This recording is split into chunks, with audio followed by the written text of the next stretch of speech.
গো আগুন, আজ এত সকাল সকাল দোকান বন্ধ করে দিলে যে? বেচা কিনা হয়ে গেল? হ্যাঁ ম্যাডাম, বন্ধুর বিয়ে আছে তো, তাই আজকে একটু তাড়াতাড়ি বন্ধ করে দিলাম। আগুন, তোমাকে কতবার বলেছি আমাকে ম্যাডাম বলবে না? কল মি তুই না, ঠিক আছে? ঠিক আছে ম্যাডাম।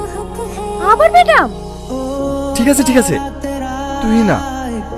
এবার ঠিক আছে, উঠে বসো, আমি তোমাকে বাড়ি ছেড়ে দিচ্ছি। না না, আমি হেঁটেই চলে যাবো। আরে ওঠো তো। দাঁড়ান দাঁড়ান, উঠছি। ব্যাগটা লি।